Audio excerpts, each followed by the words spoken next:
Hello student, welcome to Param Guru Pathshala English Medium School, Sarsa. Myself Kratika Bhatia, class 3rd, subject name is EVS, is called Environment Study, Unit 3rd, Water or Water. So what is the meaning of water? Water is a colorless and odorless substance and found all over the earth. Okay, so let's start the recite the poem Water or Water. Don't waste water, don't waste water. Water is precious, water is precious. Water is life, water is life. Water is precious, water is precious. Tip, tip, tip. Oh, tip, tip, tip. The water falls, overflowing the rivers, lakes, and ponds. Waves of ocean globes like a horse. Don't waste water, water is precious. Talking from of iceberg on hilltops, boiling it, heated it, turns into vapor, keeping singing the song of spinning. Water is life, water is precious, giving life to crops, plants and trees, running in human body, nourishing animals and birds. Water is life, water is precious. Don't waste water, water is precious. Life during droughts there is stream, during droughts there is streets. Life seems to be in pain, life seems to be in pain. During floods there is threat, during floods there is threat and fright and fright. A well tap, a hand pump filled with water. Water is life. A well tap and hand pump filled with water. Water is life. Water is precious. Don't waste water. Don't waste water. Water is precious. Water is precious. Water is life. Water is life. Water is precious. Water is precious. So, dear student, we learn about the water, water sources, okay, and what is the importance of water, right? What is the cycle of the water in this poem? Okay, so we don't waste water because water is so precious. Okay, how many sources of water is river, lakes, and pond, ocean? Okay, so water is precious, talking from the iceberg, hilltops, boiling, heating, the vapor, keeping singing, a song springing. It's life. Okay, so because of water is life. Okay, उसके अलावा the giving the life, उसके अलावा crops, plants and trees, animals, birds, humans being, right? And the during the droughts there is stress because the life seems to be in a pain, and during floods there is threat and fright. So okay, so the fill up the water, the well, tape, hand pump, and okay, and the water is life because life हमारा water हमारा जीवन है और water वही हमारे लिए precious है.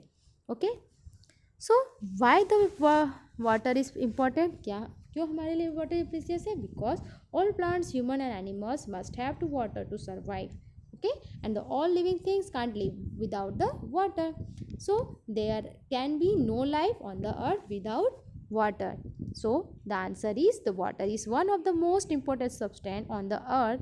All plants and animals must have water to survive, and if there was no water there would be no life on the earth. Apart from drinking it to survive, people have many other uses of water. So water is important. Next is sources of water. So which one is the sources of the main sources of the water? It's a rain. Rain is the most main sources of water. Okay, how many sources of water? So rain, well, tap, river, stream, lake, pond, waterfalls are the sources of water. Next is source. How many types of sources of water? So there are two types: surface of water, like a surface of water, and second is ground water. Surface of waters में आते हैं lake, pond, stream and rivers, and ground water में open wells, tube well, artesian wells and spring. Okay, surface of water ये हमें directly जो rainfall होता है जिसमें से पानी हमें मिल जाता है वो होता है जो नेचुरली पानी हमारे लिए फिलअप हो जाता है। बट जब इन सरफेस से हम पानी हमारे लिए हमारे ओवन के यूज़ के लिए हम जब यूज़ करते हैं तो वो ग्राउंड वाटर्स में आ जाता है। ओके, वो हम किस तरह से यूज़ करते हैं, पानी जो लेक्स होते हैं या पॉन्ड्स होते हैं उसी में से पानी हम खींच के हमारे ट्यूब वेल है ना, आर्टेसियन वॉल्स और टैप में वो यूज़ करने लग जाते हैं। इसे हम कहते हैं ग्राउंड वाटर, जिसमें आता है ओपन वेल्स है ना, tube wells, artesian wells and spring. Next is water cycle. Water चक्र या जल चक्र किसे कहते हैं, जल चक्र उसे कहते हैं जब पानी नदियों से भाप के रूप में वापस से सूर्य की रोशनी से टकराता है, जिसके कारण वो गर्म हो जाता है। उसके बाद वो स्काई में, मतलब जो हमारा क्लाउड होता है उसमें वो पानी वेपर होकर इवोपरेशन के द्वारा वापस चला जाता है। और जब बादल भर जाते हैं पानी से तो उसे क्या होता है, रेनफॉल होता है ना। सो जब रेनफॉल उसे कहते हैं हम प्रिसिपिटेशन, वो वापस से होता है तो वापस वो पानी कहाँ आ जाता है, हमारे ग्राउंड पे। ओके, सो इसे हम कहते हैं water cycle. I will show the चक्र। सो हियर द रेन, ये हमारे ग्राउंड पे आया। ओके, ये वापस से ग्राउंड से चल के कहाँ चला गया, हमारे नदी में, हमारी रिवर है यहाँ पे। ओके, रिवर से वापस से इवोपरेट हुआ और वापस कहाँ चला गया, हमारे क्लाउड्स में। क्लाउड वापस से कंडेंसेशन के द्वारा वापस से पानी के रूप में नीचे बस बह गया। Okay, condensation means small drop of liquid that are form when warm air touch a cloud surface. Okay, जो हमारा क्लाउड होता है वो जब नीचे पानी गर्म भाप के रूप में हो जाता है तो वो गर्म हो जाता है ना, बिकॉज हमारे पानी के नीचे जो सन की रोशनी पड़ती है उसके कारण पानी क्या हो जाता है, गर्म हो जाता है। तो उसकी जो भाप बनती है, जो ड्रॉप्स बनते हैं वो लिक्विड फॉर्म में वापस से क्लाउड में चले जाते हैं। ओके, जिसे हम बोलते हैं वार्म एयर है ना। सो जब टच हो जाती है वार्म एयर से तो क्या हो जाता है, पानी गर्म हो जाता है और उस वाष्प के द्वारा, इवोपरेशन के द्वारा वो पानी वापस से हमारे क्लाउड में जमा हो जाता है। So the small drops of liquid that are form when the warm air touch a cold surface. तो जब कोल्ड सरफेस में चला जाता है तो वापस से क्या हो जाता है, हमारा रेन फॉल होने लग जाता है। ओके, सो फर्स्ट था इसमें जो 5 चक्र थे, 4 पॉइंट थे मेन। इवोपरेशन मतलब वाष्प के द्वारा वापस से क्लाउड में बहना, जिसे हम कहते हैं कंडेंसेशन। ओके, प्रिसिपिटेशन मतलब रेनफॉल होके वापस से ग्राउंड पे आना। ओके, और जहाँ पे पानी का सोर्सेस नहीं होता वहाँ पे वो जितने भी ट्रीज होती है, प्लांट्स होते हैं, उसके द्वारा वो वाटर साइकिल चलता है। बिकॉज जो हमारे ट्रीज होते हैं वो पानी स्टोर करके रखते हैं उनके रूट्स में। ओके, सो रूट्स के द्वारा अपने पानी को वापस से हमारे हमारे जो क्लाउड्स है उसमें पहुँचाते हैं, उसे कहते हैं ट्रांसपिटेशन, उसे हम कहते हैं वाष्पीकरण। Okay, so here the water cycles picture. First one is evaporation, then condensation and then precipitation. इसके जो 3 मेन पॉइंट्स थे वो ये थे। Okay, next is form of water. तो how many forms of water, there are 3 forms of water. One is solid, second is liquid and gas. Solid में हमारा ice आता है, लिक्विड में हमारा वाटर आता है एंड थर्ड गैस में भाप आती है ना। आपने जो कंटेनर कभी देखा होगा, मम्मी ने कभी पानी गर्म किया होगा, तो अगर आपने उस पर कोई डिश ढकी है या ढाकी है या हट लगाई है तो उसमें छोटी छोटी बूंदें बन जाती है, जिसे हम कहते हैं गैस फॉर्म। ओके, सो सॉलिड फॉर्म में कौन सा आता है, हमारा आइस। लिक्विड फॉर्म में हमारा आता है वाटर एंड गैस फॉर्म में हमारा आता है water vapour. Okay, next is our chapter think and write. Do you know any poem or song on the water recite in the class. क्या आप ऐसी पोएम के बारे में जानते हैं जो वाटर से रिलेटेड है, अगर आती है तो आप क्लास में गाइए। जैसे मुझे पता है अभी, rain rain go away come again another day little wants to play rain rain go away. I think आपको भी ऐसी कोई पोएम आती होगी। Okay, so what are the different kinds of effects of water mention in the poem. So there are river, waterfall, lakes and springs. Okay, think and write. Tick the correct answer which water is needed. So which one the needed? To row a boat, write making tea, knead a dough, run no, paint a brush and grow the plant. Okay, next is think and write. And what can you do without water? The speaking, walking, reading and playing. And next question, what you cannot do without water? So it's eating, washing, bathing, cleaning and washing clothes. Okay, water more or less. आप पानी से क्या कम या ज़्यादा कर सकते हैं उसके बारे में बताना है। ओके, सो यहाँ पे आपको 6 ऑप्शन दे रखे हैं, आपको अरेंज करना है 6 ब्लॉक्स में। Okay, to bath, to drink, to clean house, to water field, to knead the dough and cooking. Okay, तो first one is to water the field, second is to clean the house, third one is to bath, fourth is to knead a dough, and fifth one is to cooking the food, and last one is to drink a water. Okay, next is water from where, हमें पानी कहाँ से मिलता है उसमें हमें round करना है. In the poem you read about the rivers, waterfall, lakes, right, and spring. We gets water from the this place. Okay, so from where do you get water put around, and this place are either in the your house around it. Okay, so the answer is round करके बताया जो आपके घर के आसपास आपको पानी आसानी से मिल जाता है आपके आसपास के प्लेस पे. So its name is well, tap, tube well, tank, okay, hand pump. Okay, so well जो विलेज वाला एरिया होता है उनको वेल आसानी से मिलता है ना. उसी तरह से जो सिटी वाला एरिया होता है वहाँ पे टैप, ट्यूबवेल, टैंक और हैंडपम्प से आसानी से पानी मिल जाता है. Okay, think and write. Have you seen hot water coming out of your ground and where? Yes, मैं गुजरात सिटी में रहती हूँ, मैंने ऐसा देखा है. So where we I will see the yes I in Tuwa Timba Gujarat state. Okay, and Lasundra, ऐसे 2 place है मैंने गुजरात में देखे जहाँ पे मैंने हॉट वाटर्स के पॉन्ड्स देखे हैं, सॉरी वेल्स देखे हैं. ओके, जहाँ पे एक तरफ का वेल्स वो है वो बहुत ज़्यादा गर्म है, तो एक बाजू का जो एक साइड का जो वेल है वो बहुत ज़्यादा हॉट वाटर्स का बना हुआ है. Okay, so does any river flow across your village or city? If yes write their name. Yes, मेरे सिटी से सॉरी मेरे विलेज के पास में एक रिवर गुजरती है, उसका नाम है Mahisagar. Okay, do you know the names of any rivers? Right there names. Yes, the river name is Mahisagar passing through the Vadodara city. Okay, and think and tell. अब आपको इसमें आंसर्स बताने हैं, इसके आंसर मैं आपको सिर्फ समझा रही हूँ. Okay, at home where do you get drinking water from? अगर आप घर में हैं तो आप पानी कहाँ से लाते हैं? Okay, where do you go to fetch water? आप पानी के लिए कहाँ से सोर्सेज ढूंढते हैं? ओके, जैसे अगर मुझे पता है तो मैं पानी कहाँ से लाऊंगी? हमारे घर के आसपास के नल से हैं, तो टैप लिख सकते हो. ओके, अगर आपको do you know the names of the any reverse तो राइट देयर नेम. आपको ऐसी भी नदियों के नाम अगर पता है जो आपके आसपास बहती हो तो आप उनके नेम्स भी यहाँ लिख सकते हैं. सपोज आप मेरे यहाँ आसपास नर्मदा, महिसागर है ना, ऐसे बहुत सारे रिवर्स गुजरती है तो मैं उधर उनके नेम्स लिख दूँगी. ऐसे आप भी करना. Okay, do you have to go for to get water? How much time does it take a bring a water? Okay, so no it's the towns. मैं एक टाउन में रहती हूँ, so water the supply to home मेरे सब घर में ही आ जाता है. And but the village water is to be droughts from the distance place. But जो विलेज वाला एरिया है वहाँ पे आसानी से पानी नहीं आ पाता है, उसके लिए हमें भटकना पड़ता है.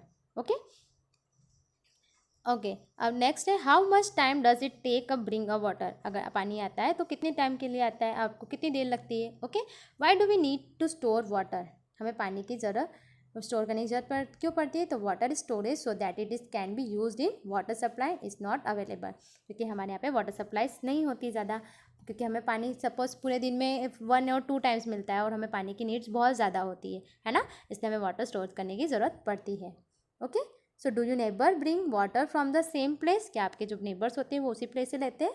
तो यस, है ना, बिकॉज डिफरेंट प्लेस पे जाने के लिए हमारे नेबर्स भी वहीं जाते हैं, इसलिए हमको उसकी ज़रूरत ज़्यादा पड़ जाती है ना.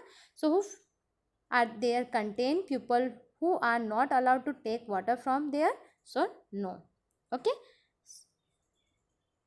who pays the stores water in your house? So the parents, right. आपके जो पेरेंट्स हैं वो पानी आपके घर तक लाते हैं, है ना, या तो मम्मी होगी या आपके ब्रदर होंगे, है ना, वो आपके लिए वहाँ से पानी लाते हैं. डू यू और your neighbours bring water from the different place and why? हाँ, हमारे जो नेबर्स हैं, हमारे जो पड़ोसी हैं, वो भी अलग अलग प्लेस से पानी लाते हैं, क्योंकि एक जगह पे पानी लेने जाते हैं तो वहाँ पे क्राउड बहुत ज़्यादा होता है ना, तो क्राउड्स के कारण पानी इतनी देर में तो चला जाता है. पानी कुछ या 1 और 2 आवर्स के लिए ही आता है, तो उसके कारण हमें प्रॉब्लम होती है, इसलिए हम अलग अलग प्लेस पे पानी के लिए जाते हैं. Next is fill the colour. Okay, आपको इस सॉरी यहाँ पे आपको जो कंटेनर दे रखा है इसमें आपको कलर्स फिल करना है, पर वो कौन से है जिसको आप स्टोरिंग के लिए यूज़ करते हो, वाटर स्टोरिंग के लिए यूज़ करते हो. Okay, So in your notebook, draw picture of any other container which are used for storing water in your house. Okay, so write their name as well. Take a look at the picture if we fill them with the water. First is which will contain the less water, so is tumbler. Okay, and which will contain the most water, its name is bucket. Okay, in which container same amount of the water can be filled, the tumbler is smaller in the size and the buckets they are for the container of the less water. Okay, तो इसमें same water आएगा. Okay, what do you feel? It's feel very good. Okay, wait. Chaku is confused. Why Chaku is confused? Because Rucha and Chaku were feeling very thirsty and their uncle gave both of them mango panna, okay, and steel tumbler, okay. And but Chaku want to the drink only in the glass tumbler. Steel tumbler मतलब जो steel का glass होता है उसे कहते हैं, और glass tumbler मतलब जो कांच का ग्लास होता है उसे कहते हैं, okay. And her uncle proud the पना इनटू द ग्लास टम्बलर, पर उसके अंकल ने उसे जो पना जो स्टील के ग्लास में था वो एज इट इज़ उन्होंने कांच के ग्लास में डाल दिया. तो बट चकू वॉज नॉट हैप्पी, पर चकू खुश नहीं हुई. सी कंप्लेन, उल्टा कंप्लेन करने लगी. Uncle you have give me a less पना, आपने मुझे पना कम दिया. डिस्कस एंड टेल, क्यों ऐसा किया? व्हाट डू यू फील, क्या आपको ऐसा लगता है? Did Chaku glass tumbler have less पना, क्या चकू के ग्लास में पना कम था? No, Chaku's glass tumbler did not have less पना. Okay, why? Because both tumbler are same length and width. Okay, वो कैसे, मैं आपको बताती हूँ. सॉरी, देखो ये जो टम्बलर है ये मैंने लेंथ में बड़ा बनाया, ओके. उसी तरह से ये वाला जो कंटेन है ये मैंने विड्थ में बड़ा बनाया, बट इनकी जो साइज़ है ये हॉरिजॉन्टल और वर्टिकली बड़ी छोटी हुई है ना. पर अंदर का जो मार्जिन है वो तो एक ही हुआ है ना. तो जब मैं इस ग्लास वाले स्टील टम्बलर में से ग्लास वाले में डालूंगी तो उसकी जो अंदर की जो कंटेन हुआ वो कितना एक सेम ही हुआ है ना. तो जब मैंने उसको फील करा तो उसका कंटेनर कैसे हुआ, एक जैसा ही हुआ, बस उसका साइज़ का फ़र्क पड़ा. तो वो साइज़ में बड़ा हुआ और इस साइज़ में छोटा हुआ, बट इसकी जो लेंथ बढ़ी और इधर इसकी विड्थ बढ़ गई. Okay, so give the grid are some place where water is found and find any 7 of them and put the round around the each. Okay, आपको यहाँ पे कुछ नाम दे रखे हैं, आपको इसमें राउंड करने हैं. फर्स्ट आपको ऑलरेडी देखो कलर्स करके दे रखा है, it's name is waterfall. Next है वेल, WELL, तो आपको यहाँ लिखना है WELL. Next is lake, LAKE, lake, lake. Third one is SEA, okay. Same is rain, RAIN, POND, pond. And next is tap, here the tap. एक और कुछ बचा है, it's a name is spring, SPRING, spring. Here is spring. Okay, तो आपने 7 name ढूंढ रहे, total मिला के आपके हो गए 8. Okay, the name is waterfall, well, sea, lake, spring, rain, ponds and tap. Okay, I erase them. Next is in every row put a around one that the different from the other. आपको हर एक रो में एक अलग से एक कुछ दिखेगा जो ऑड है उनमें से, वो उनसे सिमिलर नहीं है. ओके, तो ऑल्सो टेल हम द डिफरेंट, आपको उसको बताना है कि वो डिफरेंट क्यों है. सो फर्स्ट रो हम देखते हैं. ओके, उसमें राउंड करते हैं कि उसमें से कौन सा डिफरेंट है. First one is river, second mountain, third pond, spring and lake. हमने अभी सोर्सेस ऑफ वाटर पढ़े थे, राइट. उसमें ये सारे आंसर आते हैं, है ना. Rivers, pond, spring and lake, what is that, it is the sources of water. But जो माउंटेन है वो डिफरेंट है. So the where we circle the mountain. Next row the fish, duck, monkey, crocodile and tortoise. There are water animals, right. Fish, duck, crocodile and tortoise, but monkey is a animal जो tree पे रहता है, right. उसी तरह से next row car, boat, बस, train and bicycle. ये water, इसमें एक वाटर ट्रांसपोर्ट है, बाकी सारे रोड ट्रांसपोर्टेशन में आ जाते हैं, like a car, bus, train and bicycle. Okay, so इसमें से कौन सा अलग हुआ, boat transportation. Last is bathing, washing cloth, swimming, combing hair, knitting dough. Bathing में पानी यूज़ होता है, वॉशिंग में भी पानी यूज़ होता है, स्विमिंग एंड नीटिंग डो में भी यूज़ होता है, राइट. पर कॉम्बिंग क्या आपको बाल बनाने में पानी का यूज़ होता है, no. So which one is different, it's a combing hair. Okay, so fun and write here the activity. Do a activity at your home. Take a paper and fold it in the middle and now unfold it. Put some drop of different color on it. Okay, and fold the paper again and press it. Unfold the paper. Look what you have do. I think you like the activity and do at your home. Next is let's revise again what we learn about this chapter, water of water. First we learn about the importance of water. Second thing is sources of water. Third, water forms of waters, and last we learn about the water cycles. Okay, so I hope that you like the chapter. Okay, so see you soon. We meet you again. Take care and bye bye.